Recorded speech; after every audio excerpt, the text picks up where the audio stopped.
Oke, Assalamualaikum warahmatullahi wabarakatuh, teman-teman peserta webinar hari ini. Luar biasa, gimana nih kabarnya? Semoga sehat-sehat semuanya ya.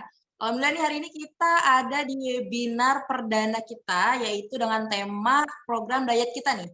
Sekarang topiknya tentang diet enak, diet kenyang. Wah, keren banget ini materinya, luar biasa. Wah, sebelumnya perkenalkan juga nih ya, hari ini yang akan menemani teman-teman di webinar malam hari ini, saya lagi. Perkenalkan, saya Dita Putri. Luar biasa, teman-teman, hari ini materinya sangat seru banget kalau menurut saya. Karena kenapa? Ini adalah sesuatu yang sering banget jadi permasalahan orang-orang yang sedang menjalani program diet.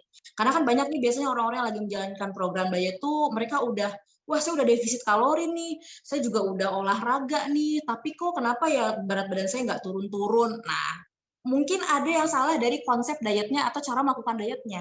Dan hari ini kita semua bakal menyaksikan langsung, bakal belajar langsung tentang gimana caranya kita diet. Apalagi topiknya juga keren banget. Gimana caranya biar kita bisa diet, menurunkan berat badan, menjaga pola makan yang sehat tanpa kelaparan, tanpa tersiksa apalagi. Keren banget. Dan luar biasanya juga, tim DCT hari ini sudah mempersiapkan coach yang sangat luar biasa dan sangat spesial untuk webinar program diet kita hari ini. Beliau adalah seorang certified fitness trainer, beliau juga seorang certified Muay Thai trainer, dan bahkan beliau juga seorang penulis buku. Beliau telah meluncurkan sebuah buku berjudul Diet Fleksibel, dan beliau juga seorang founder komunitas Mulai Sehat. Jadi teman-teman beruntung banget hari ini kita bisa belajar tentang diet sama-sama dengan beliau. Siapa beliau? Kita langsung saja panggil bersama-sama di tengah-tengah kita semua. Untuk waktu dan tempatnya dipersilahkan Coach Rio. Dipersilahkan Coach. Halo, Assalamualaikum warahmatullahi wabarakatuh. Waalaikumsalam warahmatullahi wabarakatuh. Halo, Teh Dita. Terima kasih sudah menjadi host pada malam hari ini. Siap, Coach. Halo semua teman-teman. Semoga sehat semuanya ya. Gimana? Saya ingin menyapa dulu teman-teman yang sudah hadir. Saya ingin mengucapkan terima kasih kepada Bapak Ibu, teman-teman semua yang sudah hadir pada malam hari ini. Semoga webinar pada malam hari ini bisa bermanfaat dan bisa merubah pola hidup teman-teman, merubah kondisi badan mungkin bagi yang pengen ya, bentuk badan lebih ideal, pola hidup makin sehat dan makin bahagia. Amin ya.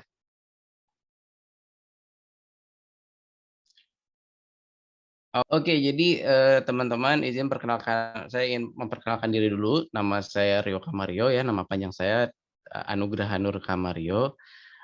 Saya ini izin ya hari ini ingin berbagi manfaat, ingin sharing aja teman-teman, bukan untuk mengajar, nggak bermaksud mengajar ya, tapi ingin sharing dari ilmu yang alhamdulillah sudah saya praktekkan dan nyaman untuk dijalankan teman-teman. Ya tentunya berkaitan dengan diet ini. Oke, nah mungkin supaya lebih enak, saya izin untuk sharing materinya dulu ya dengan slide.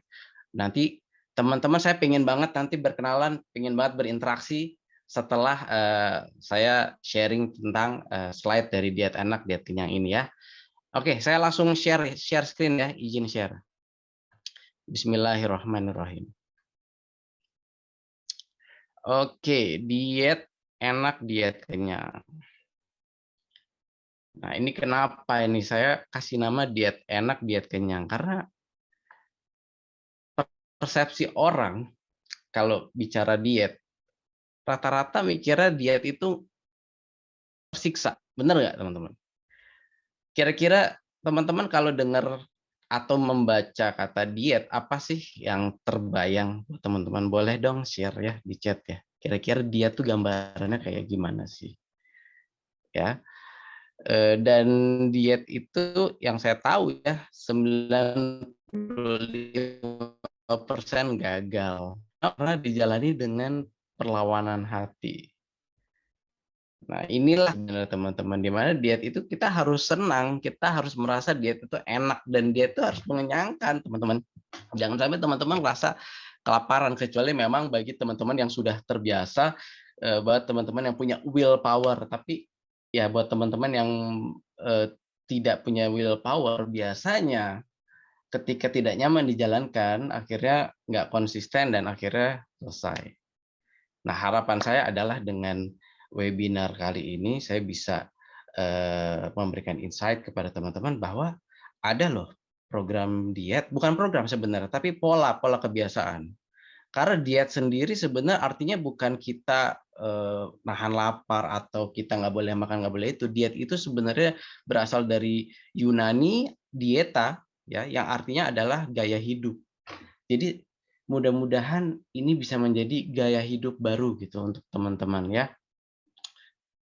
Oke, jadi ilmu ini saya dapat dari mana? Ilmu ini saya dapat dari pelatihan bersama guru-guru saya, salah satunya adalah Coach Adirai. Tentu teman-teman semua tahu ya Coach Adirai. Nah, dari ilmu-ilmu tersebut dan dari pengalaman pribadi saya, akhirnya saya nulis buku Diet Fleksibel ini, ya. Ini dari YouTube, ya, dari latihan yang saya datangi, yang saya ikuti dan juga dari pengalaman pribadi. Karena saya pernah juga mengalami teman-teman kondisi seperti ini. Nah, mungkin sebagian teman saya yang pernah ketemu saya zaman dulu mungkin pernah tahu ya. Wow, perutnya bundar. Untungnya keburu sadar teman-teman. Jadi waktu itu berat badan saya 70 kilo, tapi jangan lupa, bukan jangan lupa ya, ini kan teman-teman belum tahu ya. Saya tuh tinggi badannya cuma 160. Jadi kalau berat badannya 70 ini udah kelebihan.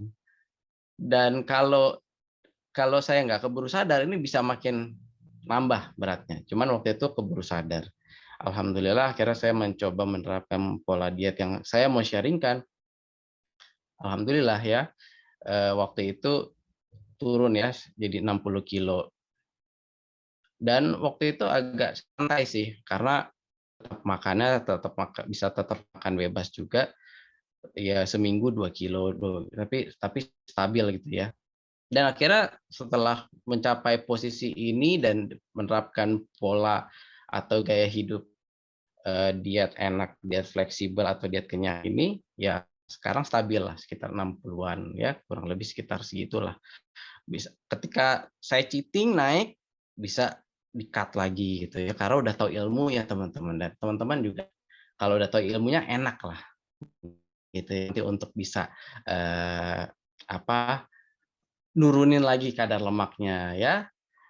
Nah, oke ini tadi saya pengen lihat dulu chat dari teman-teman ya, oh puasa nahan lapar, dari makan 3 kali jadi 2 kali, nahan makan banyak, mengurangi porsi makan, nggak banyak ngemil. Ya, ada yang benar juga kok teman-teman ya, tapi saya bahas dulu ini. Oke, kita next ya. Nah, sebenarnya teman-teman daripada teman-teman mikirin, gimana ya caranya nurunin berat badan? Lebih baik teman-teman fokusnya ke menyehatkan 5 komposisi tubuh ini, 5 pemegang saham di tubuh ini.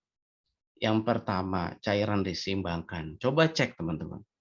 Teman-teman udah minum air putih secukupnya belum? Secukupnya simpelnya sebenarnya, memang ini tergantung berat badan, tapi kalau mau dibuat lebih mudah, lebih simpel ya 8 gelas atau 2 liter per hari lah paling nggak minimal. Nah, kalau saya kasih tips buat teman-teman untuk minum air itu, saya selalu patokannya setiap azan. Jadi pagi ya bangun tidur ya azan subuh, berarti setelah sholat subuh minum air. Pokoknya setiap selesai sholat saya minum air. Kalau sholatnya 5 waktu berarti udah 6 gelas itu saya minum. Tambah sholat duha udah 6 gelas. Ditambah makan siang, makan malam udah tambah 2 gelas, udah 8 gelas, selesai. Enak kan? Simpelnya kayak gitu aja. Lalu yang kedua, massa otot dinaikkan. Nah, ini mungkin banyak teman-teman yang mager awalnya. Tapi kalau kata guru saya itu, ya Coach Aderai, pondasi dari kepatuhan itu adalah pemahaman. Jadi kalau teman-teman sudah tahu ilmunya, tahu pemahaman yang benar, insya Allah teman-teman akan mau untuk patuh. Ya, massa otot dinaikkan, nanti saya akan jelaskan kenapa. Lalu ini juga penting ya, tulang dikuatkan. Dengan apa tulang dikuatkan? Ada kaitannya juga dengan massa otot. Kalau otot dinaikkan, maka tulang juga dikuatkan. Selain itu juga perlu minum kalsium, ya. Nah, baru deh kalau massa otot naik, lemak bisa ada kena imbasnya juga, lemak turun. Dan kalau masa otot, tulang kuat, cairan isi makan lemaknya turun, insya Allah organ-organ lainnya juga disehatkan. Fokusnya jadi sebaiknya kalau menurut teman-teman ya, daripada fokusnya berat badan, ini dulu fokusnya. Mindset-nya ke sini dulu, yang penting tubuh sehat.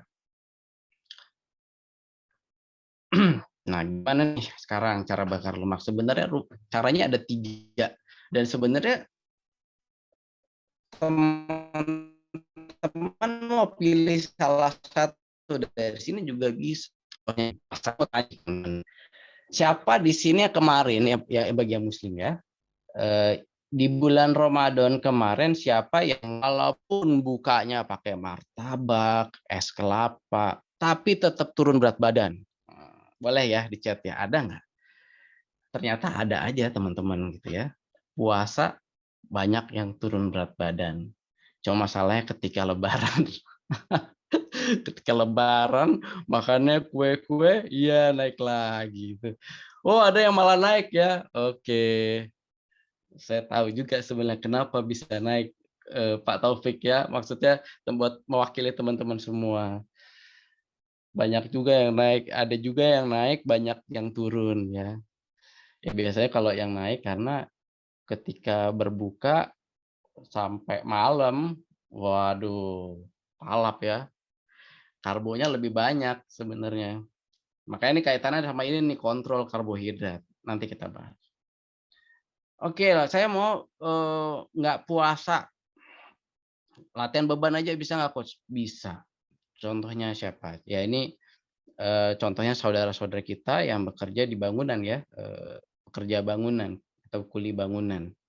Kuli bangunan makannya banyak nggak? Banyak. Tapi badannya berotot nggak? Gendut-gendut nggak gitu? Jarang yang gendut ya, kebanyakan berotot itu. Kenapa? Karena aktivitasnya berjam-jam, latihan beban teman-teman. Seperti itu. Jadi bisa nggak sebenarnya? Bisa juga teman-teman. Nah yang ketiga low carbs atau kontrol karbohidratnya. Kita bahas nih teman-teman nih. Apalagi kalau teman-teman mengkombinasi 3 hal ini. Ya, ada. Baru latihan beban. Nah, kenapa perlu latihan beban? Karena otot kita mempengaruhi tulang. Tulang mempengaruhi gerakan kita. Gerak kita mempengaruhi kadar lemak. Kita banyak gerak, banyak lemak yang terbakar. Kalau ototnya lemah, di masa tua bisa terkena sarkopenia dan juga osteoporosis. Karena tadi ya tulang digerakkan oleh otot. Jadi penting sekali sebenarnya kita dari sekarang membangun massa otot, mengencangkan massa otot.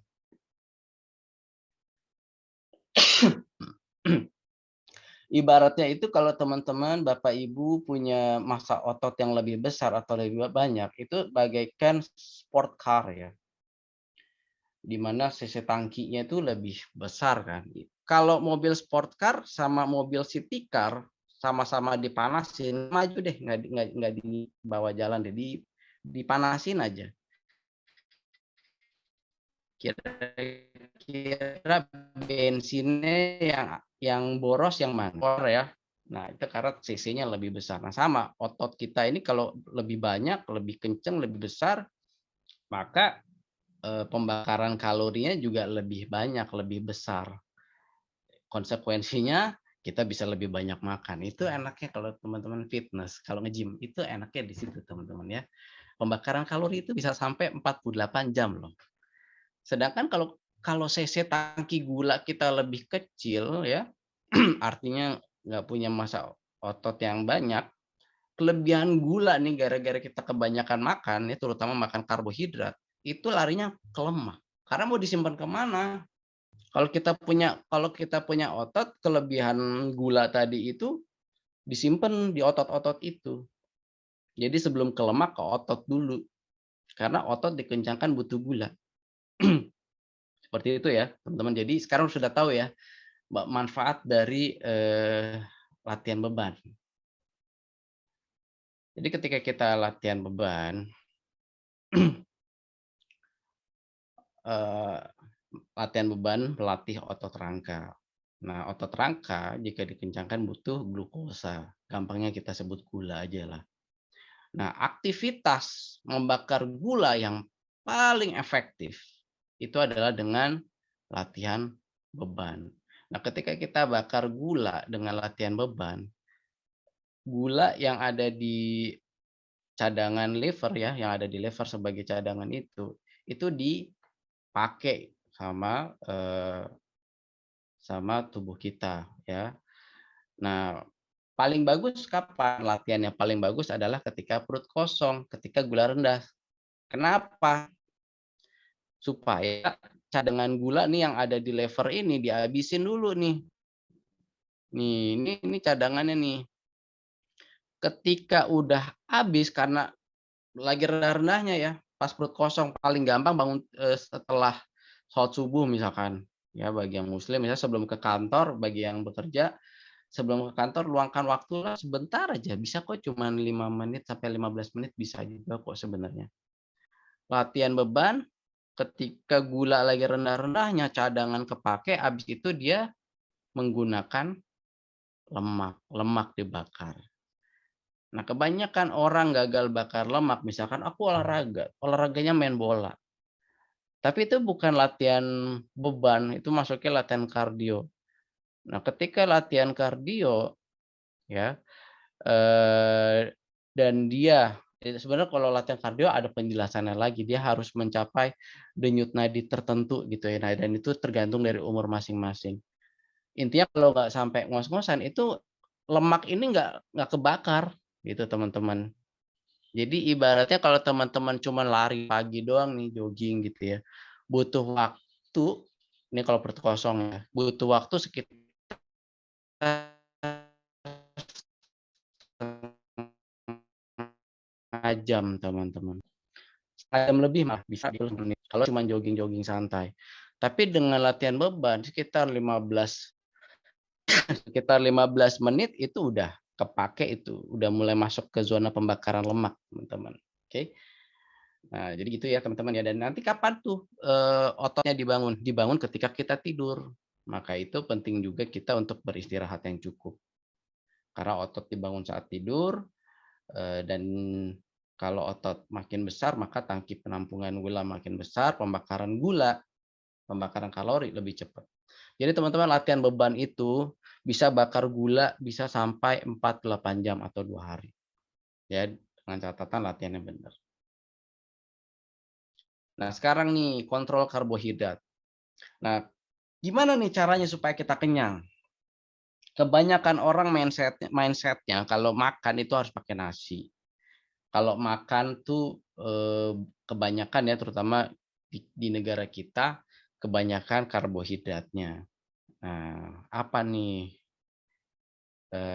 efeknya kalau kita kebanyakannya karbo? Dan harusnya gimana dong kalau mau banyak makan? Nanti kita bahas. Nah, ini kalau saya pakai aliran karbo insulin model, bukan bukan dengan menghitung kalori. Saya selalu ingat kata Coach Aderai bahwa intinya adalah pembakaran lemak tidak akan terjadi kalau hormon insulin hadir. Ketika hormon insulin hadir itu disebabkan karena kadar gula meningkat. Kadar gula meningkat karena makan karbo. Jadi kalau teman-teman mau banyak makan, jangan karbo yang masuk. Sesimpel itu sebenarnya teman-teman ya. Oke, insulin itu apa? Insulin adalah hormon yang tugasnya menstabilkan gula darah dan menyimpan glukosa yang berlebih. Nah, saya ilustrasikan insulin itu kayak kurir. Dia tugasnya ini membawa paket-paket berisi gula. Ketika kita makan karbo, apalagi karbo sederhana ya, misalkan nasi putih. Nasi putih itu ketika masuk ke tubuh kita itu menjadi gula, glukosa. Ya, nasi putih, kentang, apalagi yang manis-manis itu masuk jadi glukosa. Nah, insulin ini tugasnya dia ketika wah ini ada gula masuk nih. Si kurir ini datang ya untuk mengambil gula-gula dari sel darah kita supaya nggak tinggi nih kadar gulanya nih. ditekan, diambil, terus dia bawa nih ke liver dulu. Nah, tantangannya adalah liver itu terbatas kapasitasnya, kalau nggak salah, terus saya nggak lupa juga, pokoknya terbatas ya sekitar 100 gram apa 100 miligram, saya lupa lah. Pokoknya intinya terbatas. Jadi kalau sudah penuh nih di liver, karena gulanya kebanyakan, kurir insulin ini akan antar lagi kelebihan gula itu ke sel otot, ke otot-otot.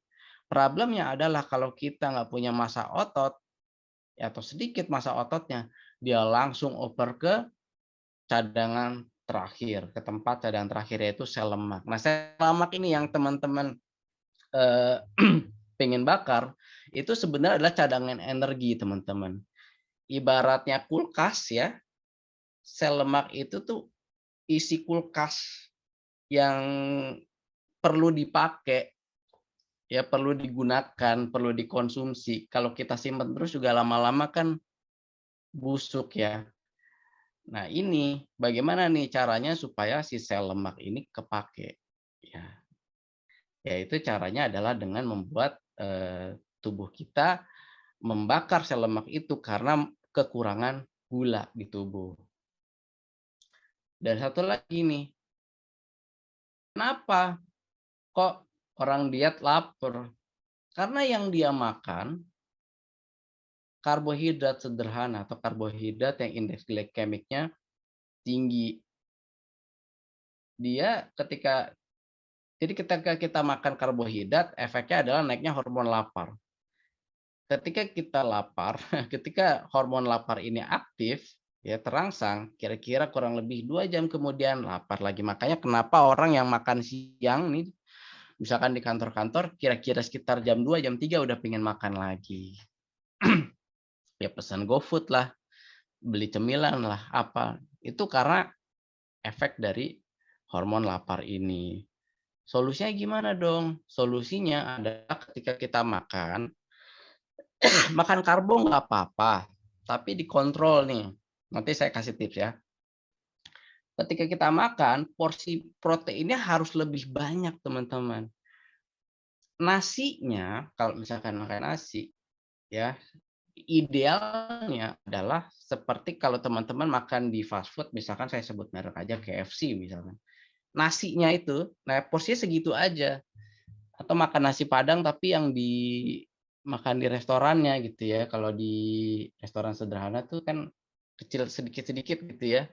Beda kalau dibungkus. Nah, kalau dibungkus tuh baru tuh banyak tuh. Nah, sebenarnya porsi nasi segitu aja atau sekepal tangan kita. Tapi proteinnya yang dibanyakin, teman-teman. Sayurnya yang dibanyakin. Kenapa protein yang dibanyakin? Karena protein ini yang merangsang hormon kenyang, hormon leptin. Dan protein ini sangat-sangat penting untuk pembentukan otot.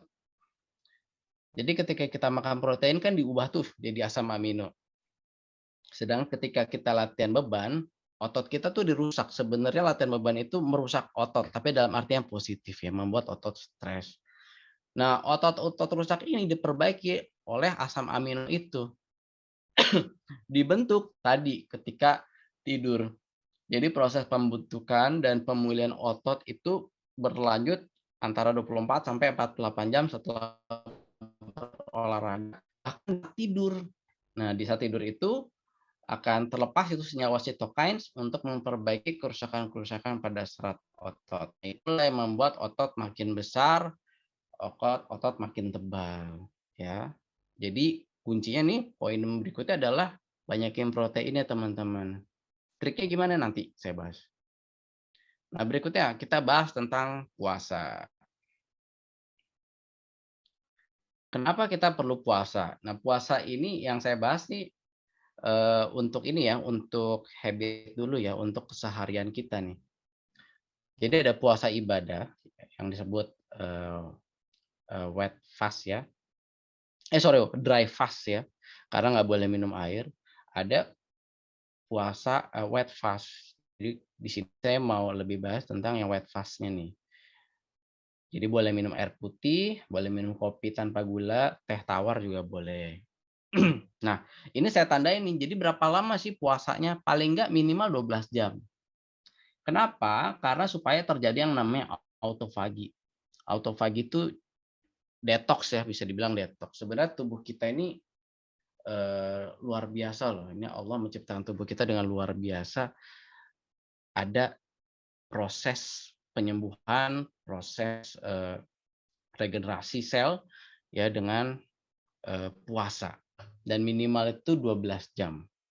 Ya teman-teman ya. Ini bukan kata saya ya, tapi kata Yoshinori Osumi, ya peraih Nobel kedokteran. Dia yang meneliti tentang puasa.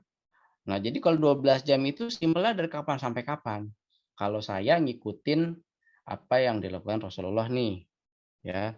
Rasulullah kalau bagi saya yang muslim ya, bagi yang muslim ya. Rasulullah itu, Nabi Muhammad itu terakhir makan jam sekitar sebelum Isya lah. Ya, kalau tadi Isya berarti jam 7 lewat 3, berarti sebelum jam 7 itu udah selesai makan. Gampangnya kalau saya setengah 7 itu makan malam terakhir. Nah, saya baru sarapan berarti kapan? Jam 7 besok paginya. Seperti itu. Gampangnya gitu. Kalau makan terakhir jam 7 malam, makan berikutnya berarti jam 7 pagi.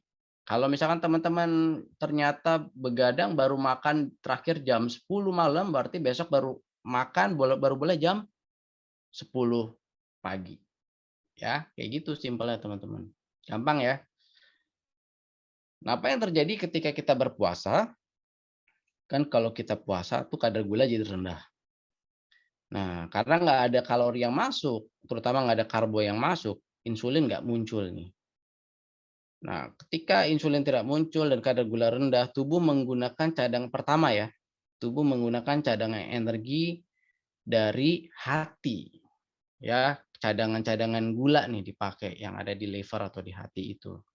Kalau udah habis, ya baru dia pakai lemak. Nah, itulah kenapa kita minimal 12 jam supaya ada nih proses pengambilan cadangan lemak ini, proses bakar lemak terjadi, ya. Simpelnya kayak gitu. Tubuh kita juga ada jamnya nih, ada 3 shift. Dimulai dari pagi hari jam 4 sampai jam 12 siang itu siklus detox, teman-teman. Siklus pembuangan. Makanya biasanya orang-orang pingin buang hajat di jam-jam ini, jam 4 sampai jam 12 siang. Ya. Waktu untuk membuang sisa-sisa proses cerna yang tidak terpakai dari BAB, BAK, nafas dan keringat. Makanya waktu yang tepat untuk berolahraga juga sebenarnya di siklus pembuangan ini. Nah, siklus pencernaan dari jam 12 sampai jam 8, teman-teman. Jadi sebenarnya waktu yang tepat buat mulai makan sebenarnya jam 12 sampai jam 8. Dan siklus penyerapan itu dari jam 8 sampai jam 4 sore. Jadi apa yang kita makan, apa yang kita minum, nah ini penyerapannya di jam 8 sampai jam 4 sore. Kalau bisa setelah jam 8 jangan makan. Ya. Jadi kita ikutin ini aja patokannya, teman-teman. Nah, sekarang gimana nih caranya supaya kenyang dan gimana pola saya? Nah, kalau saya ini meluangkan waktu yang pertama ya setelah biasanya nih setelah sholat subuh di rumah setengah 7 tuh udah mulai tuh latihan beban. Latihan beban nggak usah yang lama-lama dulu, yang penting teman-teman terbiasa dulu. Jadi kuncinya adalah membangun kebiasaan dulu. Lebih baik Bapak Ibu, teman-teman melakukan sesuatu yang simple, singkat, tapi konsisten dijalankan. Itu dulu. Nanti akan ada saatnya tubuh kita tuh kayak ngerasa, ah kurang nih, pengen lagi ah. Gitu. Nah, saya juga ada video tentang olahraga ya, latihan beban, teman-teman bisa kayak latihan tangan, misalnya hari Senin latihan untuk latihan lengan, besoknya pengen latihan kaki, besoknya latihan upper body bagian depan, dada, besoknya latihan punggung. Itu ada teman-teman cuma tinggal nonton, tinggal beli dumbbell, praktek, udah gitu aja. Dan itu sebentar kok teman-teman. Itu udah termasuk sama ininya ya, sama hitungannya, sama istirahatnya. saran saya kalau emang mau bangun kebiasaan bisa juga pakai video-video itu. Nanti mungkin saya bisa share ke Teh Dita ya untuk linknya, untuk link videonya. Nah itu aja yang dilakukan kira-kira sekitar 15 menit sampai sampai jam 7. Lebih bagus lagi nanti kalau teman-teman udah terbiasa latihan beban, tutup dengan latihan kardio, bisa jogging, bisa Muay Thai atau yang suka main bola biasanya misalkan ada jadwal bola, jangan lupa sebelum latihan bola, latihan beban dulu ya, push up lah atau squat, eee, plank itu bisa ya. Nah kayak gitu ya teman-teman ya. Nah kalau Muay Thai sebenarnya saya ada tips juga yaitu shadow boxing. Itu aja sebenarnya sih. Di rumah juga bisa kok sebenarnya kita cuma latihan sendiri. Tapi balik lagi, biasanya kalau olahraga itu yang paling berat apa teman-teman? Tahu nggak teman-teman? Kalau boleh ditulis ya di chat ya, yang paling berat untuk berolahraga itu apa? Apa yang berat untuk mulai olahraga? Coba ya, silakan aja ditulis ya. Apa sih yang bikin berat untuk berolahraga? Nah, coba saya pengen tahu nih, apa nih? Mulainya benar. Mulainya benar, lawan rasa malas ya, mood ya. Nah, itu saya juga ngalamin teman-teman. Makanya tadi saran saya, udah deh mulai dari yang simpel-simpel dulu, latihan bebannya sambil duduk. Yang penting pakai dumbbell dulu, nggak usah yang berat-berat dulu. Kenapa saya menyarankan teman-teman beli dumbbell BDB ya, bersahabat dengan BDB, BDD, bersahabat dengan dumbbell. Kenapa? Karena dumbbell itu bisa dari yang enteng sampai yang berat banget gitu ya. Kalau langsung push up yang di bawah tuh, itu kan berarti bebannya beban diri sendiri tuh, belum tentu kita nyaman untuk awalnya. Tapi kalau dari dumbbell kita kan bisa pelan-pelan, kita latih dulu, yang penting pembiasaan dulu. Bikin tubuh kita ini nyaman, bikin tubuh kita ini kenalan dulu nih. Mulai ada nih muscle memory-nya nih gitu. Nanti kalau udah rusak dalam arti positif ya, udah rusak, udah mulai ototnya udah mulai kenceng, nah itu tambahin tuh. Itu triknya kayak gitu ya, yang penting dilakuin aja dulu teman-teman. Oke lanjut lagi dulu ya. Nah gimana supaya kenyang nih? Nah tadi kan kita bahas jam sirkadian itu jam 4 sampai jam 12 itu jam detox. Maka saran saya, Bapak Ibu teman-teman, kalau teman-teman mau sarapan, jangan makan makanan yang dimasak. Buah kalau bisa ya. Kalau bagi yang muslim, niatkan aja kita pengen ngikutin sunnah Rasul. Jadi sarapannya bisa air madu, terus nanti waktu duhanya misalnya jam 8 atau jam 9 kurma. Coach masih lapar coach, kenyangin pakai buah. Anak saya aja gitu saya latih tuh. Kayak anak saya kan sakit nih, lagi tumbuh gigi kan hangat badannya. Lapar nih dia. Sudah saya kasih pisang. Udah habis, Mas lapar, mangga gitu ya. Mau lebih bagus lagi nggak? Ini saya kasih resep rahasia nih, kurma plus semangka. Cobain deh.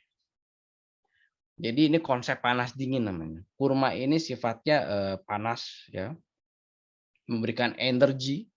3 butir kurma itu energinya ya, asupan energi yang kita terima bisa setara dengan seporsi nasi putih ya, nasi putih yang KFC tadi ya, yang segenggam itu ya. Kebayang nggak teman-teman? Dengan gizi yang lebih baik lagi, dengan vitamin yang lebih bagus lagi daripada nasi putih. Itu cuma 3 butir aja teman-teman. Jadi triknya juga bisa sebenarnya 3 nih makan dulu jam 8 misalkan, nanti jam 10 makan lagi 4 misalkan. Boleh kayak gitu. Oh masih lapar coach, makan buah lagi. Kenyangin pokoknya sampai buah. Waktu terbagi 3 ya, dari pagi ya sinar matahari muncul. Gini, kalau kalau Rasulullah itu kan baru makan setelah matahari terbit. Matahari terbit sampai zuhur, sampai siang, itu petunjuknya udah dikasih tahu sebenarnya sama Allah, yaitu apa? Makan buah, karena Nabi Muhammad tuh makan buah. Padahal ada juga pilihan makanan yang lain, tapi kenapa dikasih contoh makan buah? Ternyata penelitiannya ya dengan metode food combining itu yang terbaik teman-teman. Karena jam sirkadian kita lagi detox. organ-organ tubuh kita ini lagi istirahat, teman-teman. Jadi jangan sampai organ tubuh kita kerja, di mereka sebenarnya lagi istirahat. Nah, dengan kita kuat, organ kita nggak bekerja keras seperti itu, teman-teman. Nah, masuk makan siang jam 12. Nah, karena saya sadar dan saya udah baca juga buku ya tentang OCD-nya Deddy Corbuzier, bahwa kenapa diet gagal, karena kita tuh menjalaninya dengan perlawanan hati. Kalau kita menjalankan dengan perlawanan hati, stres. Kalau stres pasti diet gagal. Karena stres tuh bisa meningkatkan kadar gula juga di dalam tubuh. Jadi kita harus happy. Nah, ketika makan siang kalau saya udah bebas-bebas aja. Nah, di sini ini mulai nih ya, kalau tadi food combining, makan siang sekarang saya pakai aliran OCD atau intermittent fasting. Oke, buka puasa nih, bebas nih. Sampai jam berapa? Dari matahari terbit sampai matahari terbenam. Teman-teman boleh mau makan apa terserah, tetapi jangan berlebihan. Maksudnya gimana yang berlebihan? Misalkan ada yang bawa cemilan nih atau kue misalkan, boleh nggak makan? Ya boleh silakan aja, tapi ya udah satu aja, jangan berlebihan. Cuman ingat tadi tantangannya teman-teman, ketika gula masuk, ketika karbohidrat sederhana masuk, biasanya kita akan lapar lagi.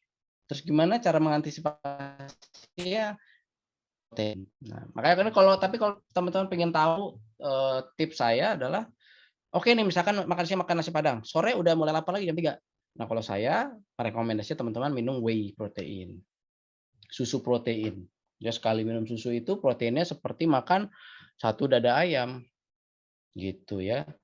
Atau kacang-kacangan misalkan almond, tapi almond atau kacang biasa juga boleh, cuman batasinlah semangkok kecil, jangan terlalu banyak juga.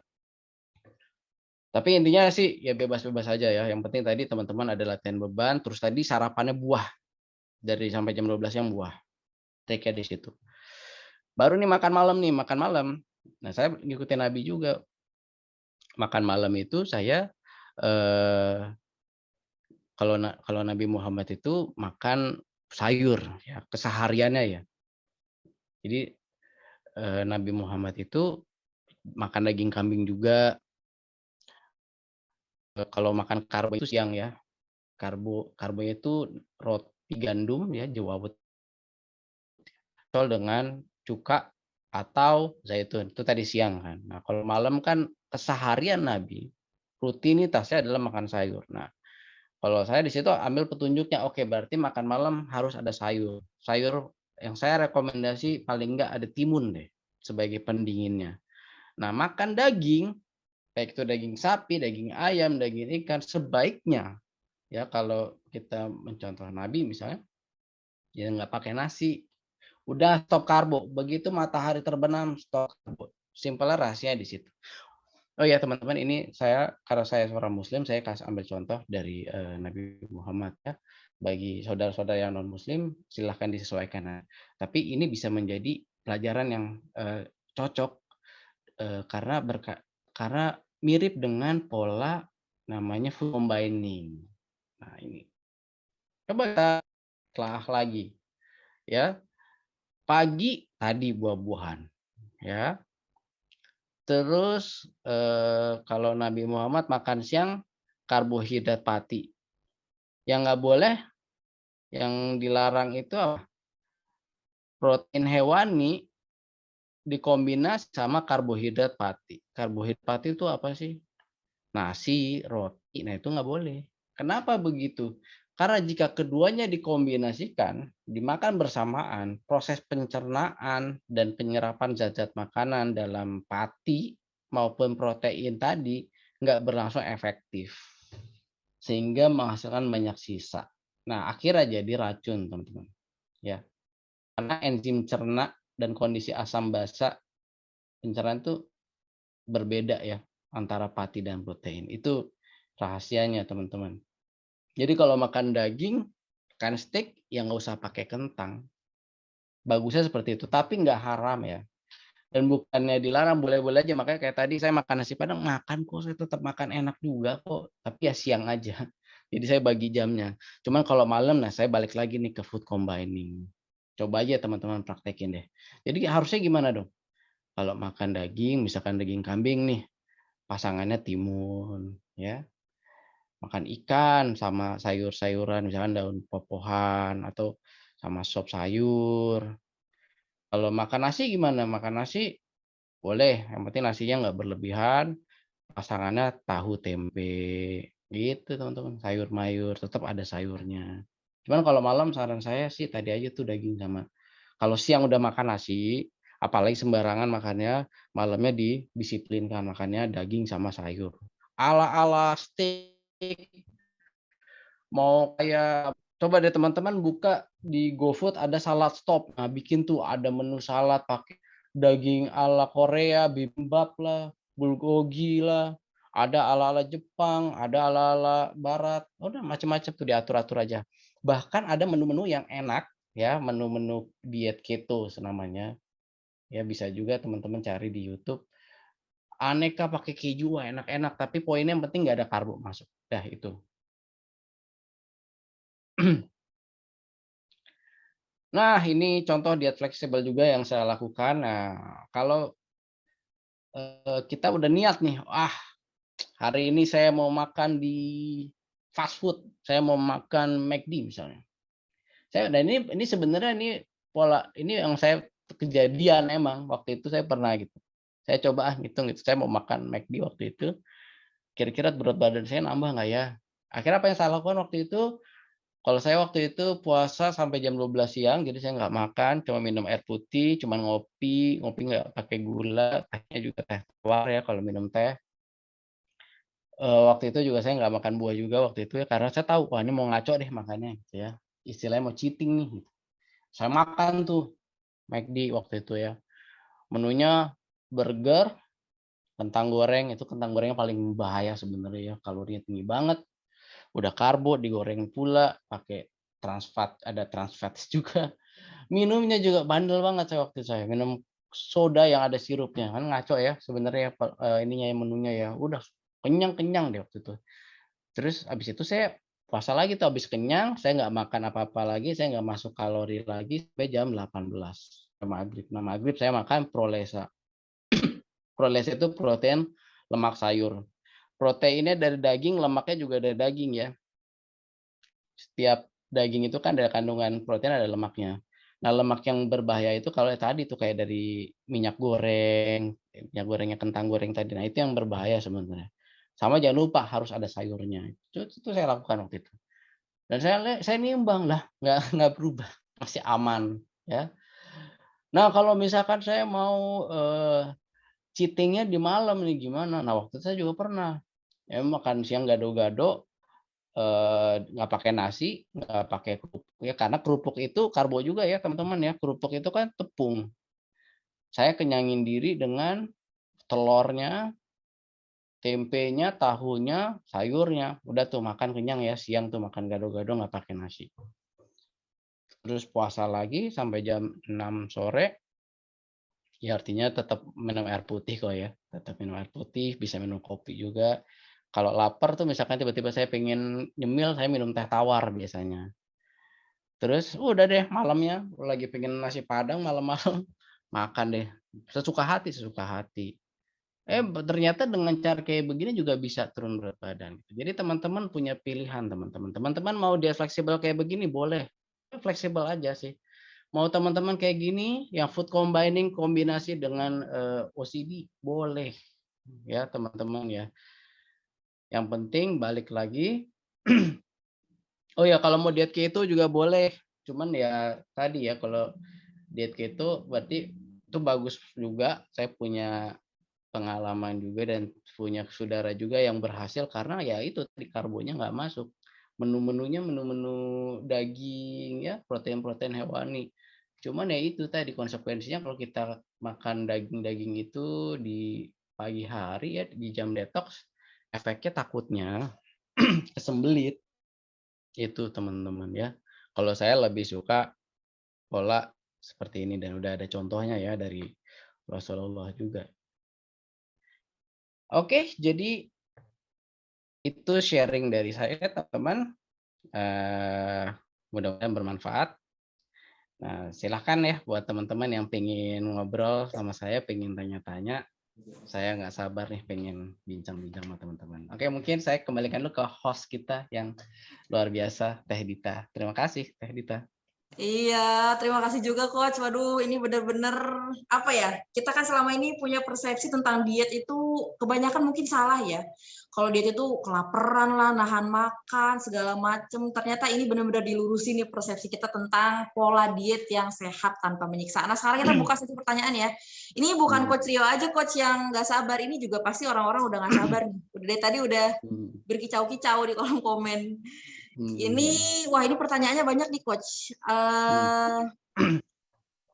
Gimana kalau misalnya gini aja Coach, Coach Rio aja yang pilih pertanyaannya karena kan mungkin perspektif Coach Rio tentang diet lebih ini ya, lebih luas daripada saya gitu. Jadi mungkin Coach bisa memilih pertanyaan yang mungkin menurut Coach Rio paling bagus untuk disampaikan nih jawabannya. Gimana Coach kalau kayak gitu? Oh, boleh, boleh. Nah, ini sih kalau saya lihat pertanyaan-pertanyaan bisa insya Allah bisa saya jawab dulu ya semuanya. Di sini ada pertanyaan dari kakak atau bapak nih saya manggilnya nih ya. Kakak Bagaskara ya. Kalau ditambah oat sama susu boleh coach? Ya boleh. Sebenarnya boleh oat sama susu. Ya cuman ini buat jam berapa nih?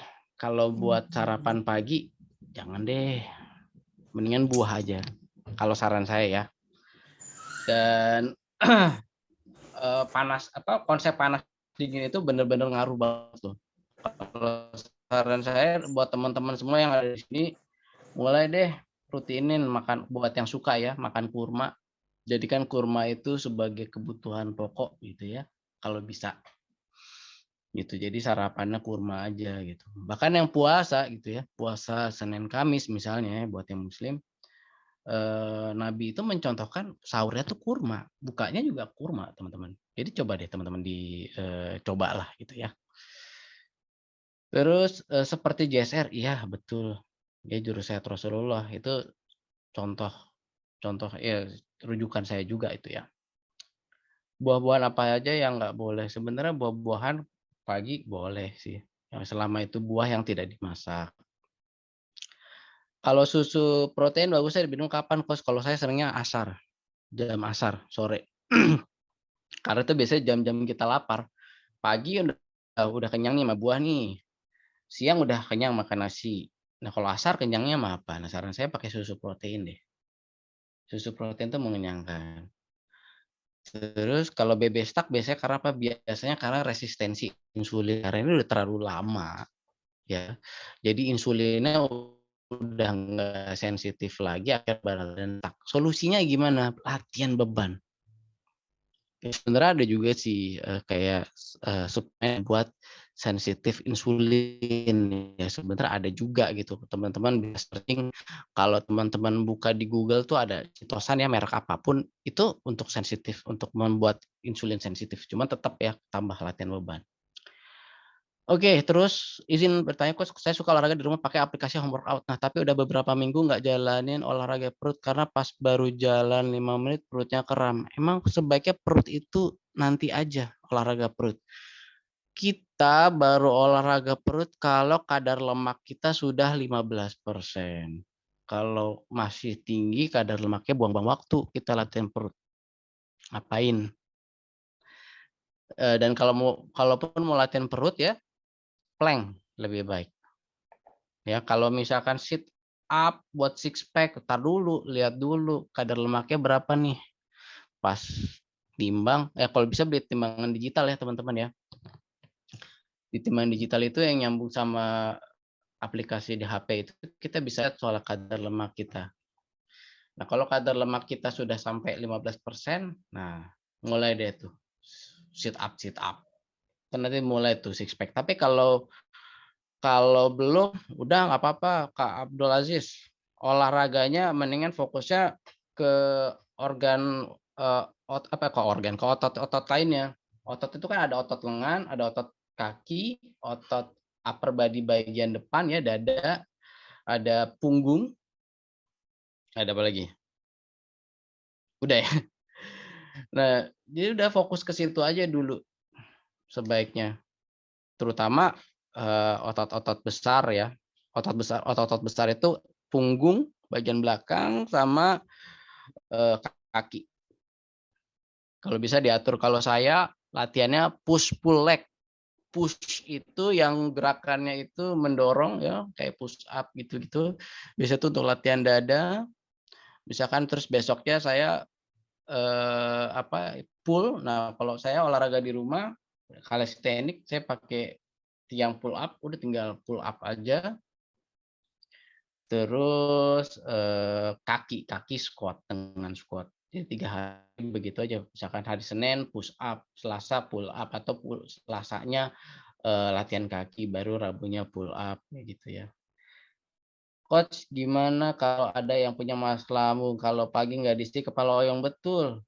Nah, solusi buat mengatasi masalah lambung, praktekin yang tadi, food combining tadi. Makan, kenyangin dengan buah. Mindset kita tentang makan tuh harus pakai nasi, harus mulai diubah, teman-teman. Ya memang sih ya kebanyakan ya, dan ini mungkin, budaya dari dulu ya, udah kebiasaan dari zaman dulu ya. Sarapan bubur ayam, tambah ada gorengannya, ada bala-bala ya Teh Dita ya. Itu pakai tepung lagi kan, tepung itu apa, karbo. Tambah ada pisang goreng, pisangnya karbo. Digoreng pakai tepung, karbo juga. Digoreng lagi, kalorinya nambah lagi ya, tambah sama lemak, udah manyus. Tambah sarapan, kalau nggak bubur tadi nasi uduk, nah udah. Itu pagi aja udah karbonya udah berapa banyak. Siang pakai nasi, makan malam juga pakai nasi. Cemilannya keripik, karbo lagi teman-teman. Malam, aduh pengen martabak, aduh kelar dah udah. Jadi ya diatur-atur ya teman-teman ya karbonya, karena kebanyakan orang masalahnya tuh di karbo, dan akhirnya masalah penyakit kayak diabetes dan penyakit-penyakit degeneratif lainnya ya karena gaya hidup terlalu banyak karbo gitu ya. Oke, jadi masalah lambung bisa insya Allah bisa teratasi dengan menerapkan food combining tadi. Ya, makan buah di pagi hari. Makan malam, makan siang kalau bisa nasinya jangan pakai daging kalau bisa gitu ya. Kalau mau bebas ya silahkan. Kalau bisa lebih bagus pakai tempe, tahu tempe ya kalau makan nasi. Kalau makan daging kombinasi sama sayur. Coach, defisit kalori dibutuhkan nggak? Iya, memang sebenarnya kalau apapun itu kayak dengan intermittent fasting dan kalau lakukan food combining dengan benar juga bisa terjadi kok defisit kalori itu. Cuman defisit kalori, coba teman-teman bisa lagi riset, buka YouTube-nya Aderai tentang defisit kalori. Kenyataan dengan teori itu tidak setepat itu. Kita kayak udah ngukur-ngukur kalori rendah-rendahin gitu ya. Tapi ternyata kenyataannya tubuh kita beradaptasi. Karena tubuh kita ngerasa, aduh nih kok dibikin gak nyaman nih tubuh saya nih. Disesuaikan ah. Biasanya misalkan jumlah kalori kebutuhannya 2000, ini jadi di-cut jadi 1500, akhirnya dia nurun. Oke, kebutuhan kalori berarti 1500. Akhirnya nggak berubah. Yang paling berpengaruh sebenarnya tadi sih karbo insulin model. Gambarannya gini teman-teman. Ini ada binaragawan. Binaragawan ini pengen ngegedein badan, ngegedein otot ya teman-teman. Apa yang harus dilakukan? Makannya harus banyak, tapi kadar lemak harus tipis. Jadi apa dong yang dimasukin? Akhirnya dia masukin protein. Jadi menu makanannya tuh dia dari pagi sampai malam itu ya mealsnya dia kebanyakan telur, daging, telur udang, telur daging lagi. Proteinnya banyak banget gitu. Yang akhirnya jadinya apa? Ototnya jadi ya dengan latihan beban juga, tapi kadar lemaknya tipis gitu ya. Oke, tadi Kak Aziz kira-kira ya Coach Rio, gimana Teh? ini karena ini kayaknya orang-orang pada excited banget nih dari tadi pertanyaan masuk lagi, masuk lagi, masuk lagi. Gimana kalau misalnya kita save aja nih pertanyaannya buat webinar kita selanjutnya biar makin antusias nih dan penasaran buat ikut webinar selanjutnya, gimana Coach? Boleh, boleh.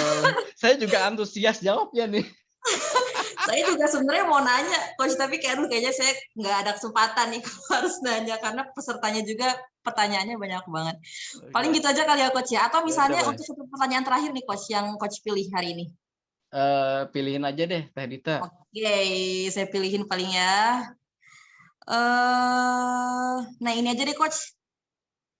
Kalau kombinasi olahraga angkat beban sama kardio, 1 minggu bagusnya berapa kali kardio dan berapa kali angkat beban nih, Coach? Oke. Ini yang terbaik ya. Kalau yang terbaik sebenarnya dibuat seminggu misalnya untuk awal 4 kali deh. Senin, Selasa olahraga, Rabu istirahat misalnya. Kamis, Jumat, Sabtu olahraga, Minggu istirahat itu bisa. Tapi kalau saya pribadi 6 hari saya olahraga, 1 hari istirahat. Nah, kombinasinya gimana? Kombinasinya yang terbaik sebenarnya latihan beban dulu baru kardio. Selalu begitu. Itu buat bakar lemak paling bagus kayak begitu. Tapi juga ada juga contoh dari Ade Rai juga hari ini latihan beban, besok kardio, nah itu bisa gitu. Misalkan hari ini nge-gym, besoknya main bola gitu bisa. Tapi yang terbaik sih latihan beban, setelah itu ditutup dengan kardio. Kalau nge-gym, misalnya nge-gym ya, nggak usah lama-lama lah. Misalkan latihan punggung misalkan untuk sayap ya pull pull down, terus habis itu pull down tuh 3 set, berarti habis sekitar berapa ya, 6 menit ya, itu baru satu gerakan, satu latihan. Terus deadlift misalkan 3 set juga 6 menit lagi. Terus habis itu rowing, ya nanti kalau kalau bingung gerakannya apa mungkin harus lihat di YouTube kali ya. 3 set lagi berarti anggaplah berarti 6 kali 3 18 menit. Nah itu kan latihan beban cuma 18 menit tuh. Baru habis itu kardio. Kardionya apa? Yaitu jogging ya, treadmill. Treadmill 15 menit lah paling enggak. Udah itu udah masuk tuh ke zona pembakaran lemak. Itu udah pas. Habis setengah jam. Gitu ya. Mungkin itu jawabannya Teh Dita. Sip, terima kasih Coach Rio. Nah, ini luar biasa ya pertanyaan teman-teman. Ada sebagian yang sudah dijawab. Nah, webinar kali ini nih spoiler loh buat teman-teman semuanya. Kalau misalnya nanti kita akan berkelanjutan juga ada webinar-webinar dengan program diet seperti ini. Dan luar biasanya juga kita nanti kami dari tim DCT juga akan ada kelas program diet bersama Coach Rio. Jadi buat teman-teman semua yang ingin mengikuti kelas dietnya bisa langsung tanyakan kepada tim DCT, atau bagi teman-teman yang baru pertama kali hadir nih ke acara webinar diet hari ini, bisa langsung tanyakan kepada orang yang mengundang teman-teman ke program diet webinar hari ini untuk mendapatkan informasi lebih lanjutnya mengenai kelas diet berikutnya. Dan ini juga dipastikan akan ada webinar-webinar selanjutnya ya dari Coach Rio dan dari tim DCT. Paling itu aja. Terima kasih banyak Coach Rio atas ilmunya. Ini benar-benar seger banget, daging banget. Baru webinar episode pertama aja udah keren banget nih ilmunya. Udah banyak banget yang bisa kita terapkan di pola diet kita selanjutnya. Apalagi kalau teman-teman ikut webinar selanjutnya dan ikut kelasnya. Ya, terima kasih sekali lagi Coach Rio. Semoga ilmunya menjadi amal jariah, menjadi Amin. membawa keberkahan juga buat hidup Coach Amin. Rio karena sudah menyebarkan banyak banget kebaikan buat teman-teman DCT. Terima kasih ya Coach Amin. Rio. Sama-sama Teh Oke. Dita. Terima kasih. Wah, teman-teman, terima kasih juga nih antusiasmenya.